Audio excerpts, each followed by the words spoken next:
예, 여러분 엔트리시트 작성 어려우시죠? 막상 소재는 잘 선정한 것 같은데 어떻게 써야 될지 막막한 경우가 한두 번이 아니실 텐데요. 여러분 딱 두 가지만 아시면 됩니다. 딱 두 가지 공식이라고 할 수 있는 오늘 ES 작성의 뿌리, 두 가지 프레임워크인 프랩법과 스타법, 여러분과 함께 알아보도록 하겠습니다.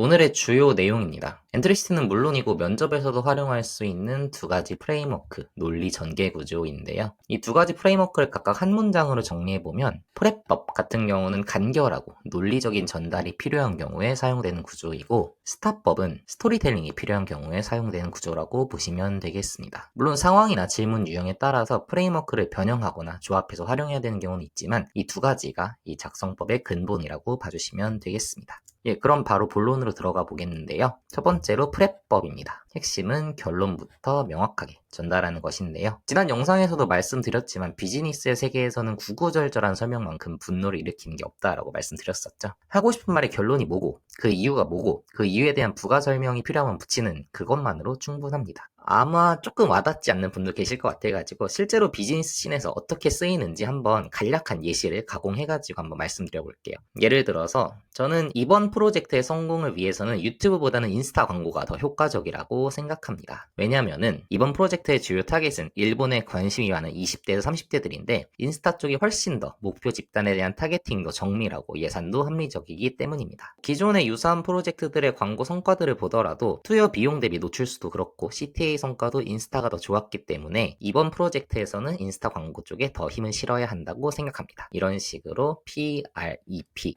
프랩법을 활용해가지고 이야기해주시면은 비즈니스 현장에서도 아주 논리적으로 이야기를 하실 수 있는 여러분들을 발견하실 수 있으실 텐데요. 아무래도 메시지와 간결성이 포인트인 만큼 인사 담당자 혹은 면접관이 화자의 의중을 쉽게 파악하는 것이 중요한 자기 PR이나 지망 동기 등의 전달에 가장 적합하다고 보시면 되겠습니다. 해가지고 프랩법 4단계에 대해서 구체적으로 다시 한번 정리해보자면 먼저 결론을 제시합니다. 명확하고 간결한 핵심 메시지를 전달하고요. 그리고 그 결론을 뒷받침하는 이유를 설명해 주시면 됩니다. 단 이유에 있어서는 논리적 근거가 가장 중요하다고 볼 수 있고요. 그리고 그 이유는 사실 한두 문장인데 조금 더 그에 대한 부가 설명이 필요하다고 하면은 실제 구체적인 사례를 들어서 설명해 주시는 이그젬플 단계를 거치시면 되고요. 그리고 마지막으로 이야기했던 것들 결론을 재강조하면서 이 전체 이야기를 마무리해 주시면 되겠습니다. 일종의 수미상관법 같은 이야기 구조라고 봐주시면 좋겠는데요. 한번 가상의 예시를 보겠습니다. 우선 프랩법으로서 자기 PR을 쓴 사례인데요. 리더십을 어필하고자 하고 그 경험으로선 대학 축제 협찬 기업을 유치했던 경험을 활용했는데요. 첫 번째 포인트를 보시면은 제 강점은 팀을 결속시켜 목표 달성으로 이끄는 리더십입니다. 나는 리더십이 있는 사람이다 라는 거를 첫 강점으로서 결론을 던지면서 시작을 하고요. 그거에 대한 이유, 논리적인 근거로서는 왜냐하면 팀원들을 이끌며 협찬 기업을 유치한 경험이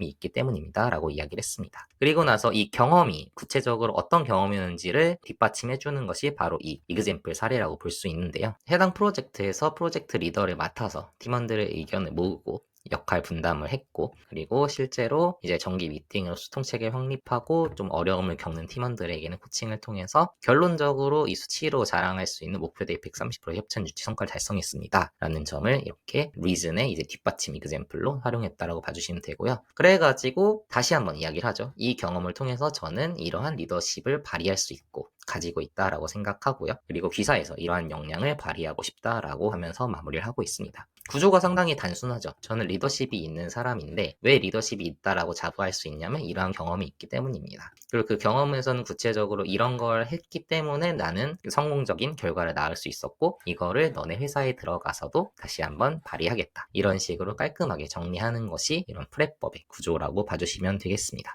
해가지고 이렇게 메시지를 명확히 전달하는 게 가장 중요한 경우에는 프랩법을 활용해 주시면 되겠고요. 이제 단점으로는 아무래도 결론 위주로 좀 간결히 던져야 되다 보니까 스토리텔링이 약한 건 사실입니다. 이 부분은 뒤에서 나온 스타법에서 그 부분을 보완해 줄 수 있는 내용이 있으니까 한번 확인해 주시면 좋겠고요. 적합한 질문 유형을 보자면 저는 뭐뭐뭐입니다 라고 서두에 답변이 필요한 모든 질문들을 들 수 있는데요. 자기 PR이나 지망 동기나 강점 약점이나 미래 비전이나 향후 계획 등 여러 가지 질문에 널리 사용될 수 있는 구조라고 봐주시면 되겠습니다.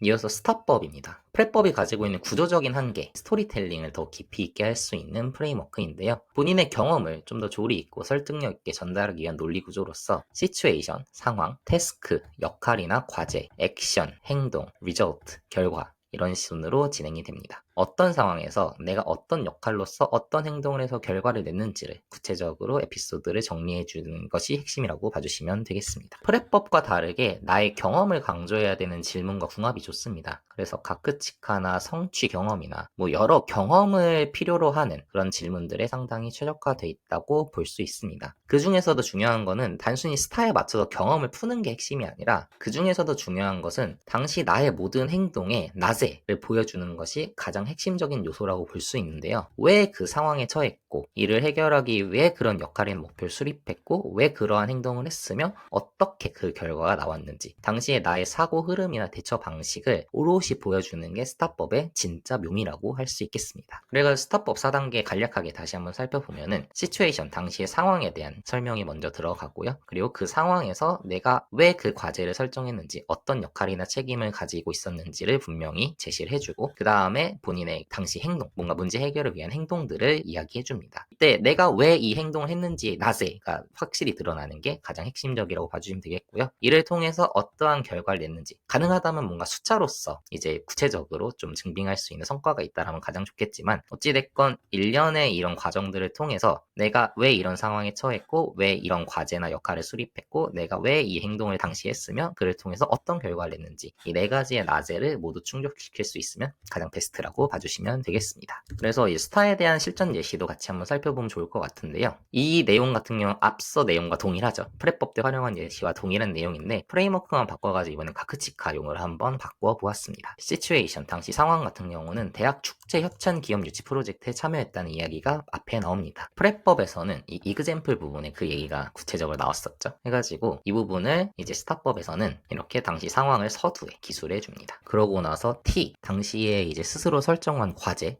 그리고 리더로서의 역할에 대한 이야기가 이어서 나오고 A, 구체적인 행동이 나옵니다. 실제 당시에 리더로서의 고민이나 구체적인 액션이 드러나다 보니까 확실히 앞서서의 프랩법보다는 어떻게 매니징을 했고 리더로서 어떻게 역할을 했는지가 좀 눈에 보이는 느낌인데요. 이 액션 부분을 잘 쓰는 것이 상당히 중요한 게 인사 담당자들은 이 과정에서 행동의 구체성이 있다면 입사 후에도 이 사람이 이제 회사에서 이러한 방식으로 일을 하겠구나 라는 걸 좀 미리 그려볼 수 있기 때문에 최대한 구체적이지만 너무 장황하지 않게 나의 행동을 잘 써주시는 게 중요합니다. 그래서 스타에서는 특히나 액션 부분에 힘을 줘가지고 쓰시는 게 상당히 중요하다고 봐주시면 될 것 같고요. 그리고 마지막으로 이제 리저트 결과 같은 경우는 이제 이러한 일련의 과정들을 통해 가지고 긍정적인 결과와 이제 수치로 증빙할 수 있는 리절트를 달성했다. 이런 식으로 마무리합니다. 이 부분은 뭐 앞서서 프랩법과 비슷하기 때문에 해가지고 STAR 이렇게 네 가지 구조로 에피소드를 효과적으로 전달한 이러한 예시들을 같이 한번 살펴보았습니다. 그래서 전반적으로 살펴보자면 확실히 프랩법으로 썼을 때 보이지 않던 내용들이 스타법을 통해서는 보이는 것을 여러분께서 느끼셨을 텐데요. 이제 질문이나 에피소드의 좀 특성을 봤을 때 이거는 뭔가 에피소드를 더 강조했을 때 울림이 있겠다.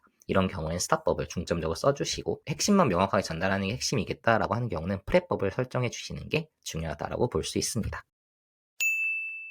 이렇게 간단히 프랩법과 스타법에 대해 알아보았는데 한번 질문 유형별로 해가지고 언제 뭘 쓰는 게 좋을지만 간단히 정리해보면서 마무리해 보겠습니다. 스타법 같은 경우는 모모한 경험에 대한 이야기 혹은 스토리로 풀었을 때 더욱 반응이 좋을 것 같은 경우에 써주시는 것이 중요합니다. 가크치카가 될 수도 있고 각종 모모한 경험에 대한 질문 그리고 인생이나 취활의 축 혹은 가치관에 대한 질문도 간혹 나오는데 이러한 경우에는 내가 앞서 이런 경험 때문에 현재 이런 기준점을 가지게 되었다라는 점을 어필해야 되기 때문에 스타법을 잘 활용해 주시는 것이 좋습니다. 다만 중요한 것은 너무 상황부터 던지고 시작하면은 아무래도 인사 담당자들 읽기가 쉽지가 않다 보니까 서두에 정말 한 문장 정도 결론을 짧게 던지면서 그 이후에 에피소드에 대한 전개를 스타법으로 해주시는 것이 훨씬 가독성도 좋고 스토리도 풍부하게 내용을 전달할 수 있습니다. 그리고 솔직히 그 이외의 경우에는 저는 프랩법으로 전반적으로 푸셔도 크게 문제가 없다라고 생각합니다. 누차 말씀드리지만 비즈니스 씬에서는 결론 퍼스트, 수식어 짧게가 핵심입니다. 더군다나 서로 검토자나 면접관들이나 사실 관심 없는 남의 이야기 몇백 인문씩 듣는 게 사실 좋을 리가 없겠죠. 그렇기 때문에라도 좀 일반적인 질문들에 있어서는 프랩법으로 간략하게 대처하셔도 충분하다는 점 잊지 않으시길 바라겠습니다.